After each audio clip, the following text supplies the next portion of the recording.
Bismillahirrahmanirrahim. Assalamualaikum warahmatullahi wabarakatuh. Selamat bertemu dengan saya sebagai pengampu mata kuliah metodologi penelitian. Alhamdulillah saya bisa bertemu dengan saudara-saudara sebagai akademisi dan terpelajar. Pada semester ini Anda akan bersama-sama saya melakukan kajian, melakukan pendalaman, melakukan pembelajaran mata kuliah metodologi penelitian. Saudara-saudara mahasiswa yang saya cintai, melalui video ini saya ingin menyampaikan beberapa hal berkenaan dengan mengapa kita mempelajari mata kuliah ini, apa tujuannya dan hasilnya, sehingga saudara-saudara menyiapkan diri apa-apa yang harus dipelajari selama semester ini terhadap mata kuliah metodologi penelitian. Saudara mahasiswa yang terpelajar, mengapa kita penting mempelajari mata kuliah metodologi penelitian? Antara lain adalah karena mata kuliah ini merupakan dasar, merupakan kompetensi dasar yang harus dimiliki seorang akademisi, seorang pelajar, seorang mahasiswa, bahkan ketika saudara lulus kuliah, karena mata kuliah metodologi penelitian ini sangat diperlukan dalam menunjang pelaksanaan tugas sehari-hari sebagai karyawan, sebagai dosen, sebagai pebisnis, atau pengusaha, sebagai politisi, apapun jabatannya. Mata kuliah ini kelak nanti akan sangat bermanfaat, bukan hanya dalam kepentingan perkuliahan saja. Karena di dalam mata kuliah metodologi penelitian, saudara-saudara akan dipandu oleh saya bagaimana menemukan masalah. Karena dalam kehidupan sehari-hari itu pasti ada masalah, Tidak mungkin kehidupan itu apapun profesi tidak ada masalah.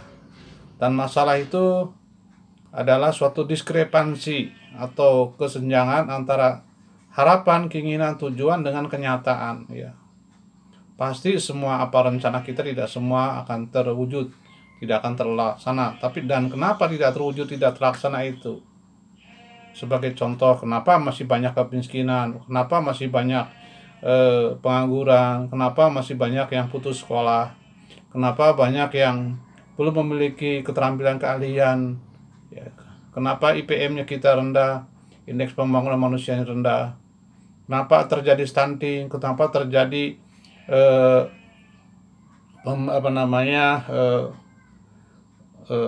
penelantaran anak, atau trafficking, atau perdagangan orang dan seterusnya. Ini kan masalah, dan masalah itu harus dipecahkan. Nah, salah satu upaya memecahkannya adalah dengan melakukan penelitian. Jadi tujuan penelitian ini adalah, mata kuliah ini adalah untuk mencari solusi, mencari alternatif pemecahan masalah yang dihadapi dalam kehidupan manusia sehari-hari. Jadi bukan hanya untuk sekedar Anda memenuhi kewajiban perkuliahan ini, kemudian Anda bisa menyusun skripsi dan Anda bisa lulus, bukan itu. Tapi memiliki efek atau dampak panjang dari mata kuliah ini. Yang kedua adalah, yang pertama tadi kenapa kita mengikuti mata kuliah ini, dasarnya. Yang kedua adalah apa tujuannya, Tujuan pembelajaran dalam mata kuliah ini tidak lain Anda agar memiliki kompetensi dasar, sebagai seorang ilmuwan, seorang peneliti, seorang terpelajar dalam melakukan tindakan nyata. Jadi ciri orang yang terpelajar adalah setiap langkah kegiatan perbuatannya itu didasarkan atas kajian-kajian ilmiah, atas pertimbangan-pertimbangan ilmiah ya. Pertimbangan-pertimbangan rasional, bukan emosional, bukan politis ya gitu. Jadi seorang akademisi, seorang terpelajar ya adalah setiap tingkah lakunya didasarkan atas pedoman acuan ilmiah. Sehingga metodologi penelitian ini menggunakannya adalah dengan pendekatan ilmiah, pendekatan saintifik ya. Lain halnya dengan pendekatan agama ya, pendekatan etis, adat ya, atau emosional bukan, tapi di sini adalah berdasarkan alat-alat bukti ya. Alat-alat bukti yang dapat dipanca indera, dapat diamati, dapat diverifikasi ya, dapat divalidasi dan dapat dipertanggungjawabkan, dan sifatnya adalah terbuka. Karena salah satu ciri daripada naskah ilmiah, karya ilmiah, atau berpikir ilmiah adalah objektif, transparan, dapat diobservasi, ya, dapat dipertanggungjawabkan, dan terbuka, ya, terbuka terhadap berbagai macam temuan yang ada, sehingga dalam melakukan penelitian bisa saja memperkuat teori-teori pendapat yang lama, ya, bisa mengembangkan atau ada inovasi baru, ya. Jadi tugas penelitian itu adalah untuk menguji kebenaran sebelumnya sehingga lebih kita yakin terhadap apa yang telah dihasilkan sebelumnya, atau juga untuk mengembangkan karya-karya inovasi baru, teman-teman baru yang berguna bagi kehidupan dan kemaslahatan manusia. Jadi itu beberapa hal mengenai tujuan daripada mengikuti mata kuliah ini. Dan yang berikutnya yang perlu saya sampaikan kepada saudara-saudara, dalam kurikulum ini sifatnya blended ya. Jadi karena sesuai dengan keputusan rektor, ya, perkuliahan untuk semester ganjil ini sifatnya blended ya. Jika praktek adalah luring, sedangkan yang sifatnya teori menggunakan daring. Dan di awal ini saya menggunakan cara daring ya. Dan nanti ketika ada terjadi praktek, kita mohon saudara-saudara dapat hadir ya di kampus atau di lapangan untuk melakukan kegiatan penelitian. Sedangkan referensi yang perlu saudara-saudara sekarang pelajari, saudara kumpulkan, saudara baca telaah berkenaan dengan pertama tentang buku-buku yang berkenaan dengan metodologi penelitian.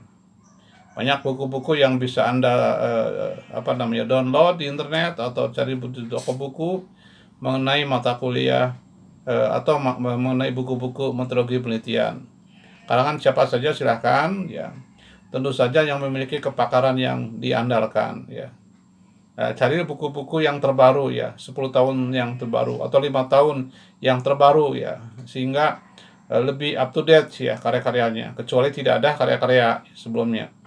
Jadi itu. Yang kedua adalah saudara selain buku-buku mengumpulkan jurnal-jurnal ya, jurnal-jurnal ilmiah sesuai dengan bidang saudara-saudara, yaitu pendidikan masyarakat atau pendidikan non formal. Cari jurnal-jurnal yang 5 tahun terbaru ya, jangan yang lama.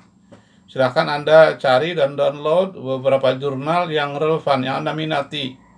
Ya, apakah tentang program pendidikan kesetaraan, pendidikan pemberdayaan ya, kemudian kursus dan pelatihan, atau tentang pendidikan anak usia dini, atau tentang vokasi, taman bacaan masyarakat, atau kelembagaannya, ketenagaannya ya, atau tentang misalnya penanganan stunting, kaitannya dengan pendidikan gitu, kaitannya dengan dampak pandemi juga boleh. Itu saudara-saudara cari, download ya, sehingga menjadi awal Anda melakukan referensi. Itu merupakan satu kajian referensi. Dan berikutnya yang tidak kalah penting adalah saudara-saudara harus secara rutin ya Anda melakukan pembelajaran secara mandiri ya, karena kunci kesuksesan pembelajaran daring adalah keaktifan saudara-saudara di dalam mengatur waktu Anda dalam 1 kali 24 jam dalam 1 minggu ya, sehingga betul-betul kegiatan Anda terencana dengan baik ya. Jangan sampai Anda selalu rebahan, tetapi harus selalu menyempatkan diri kapan Anda mengkaji, membaca buku-buku yang relevan dengan mata kuliah. Harus punya jadwal sendiri di kamar masing-masing. Kemudian Anda melakukan pembelajaran suara, pelajaran mandiri, sehingga tidak hanya mengandalkan pada dosen atau kepada tutor, tetapi Anda harus saudara aktif sendiri. Itulah yang dapat saya sampaikan untuk pertemuan kali ini, ya. Selamat Anda menempuh kuliah di semester gasal ini. Semoga Anda tetap diberikan kesehatan, dilancarkan, dan tujuan pembelajaran dapat dicapai dengan sebaik-baiknya. Demikian apa yang dapat saya sampaikan untuk pertemuan awal. Semoga apa yang dapat saya sampaikan saudara-saudara pahami. Terima kasih. Wassalamualaikum warahmatullahi wabarakatuh.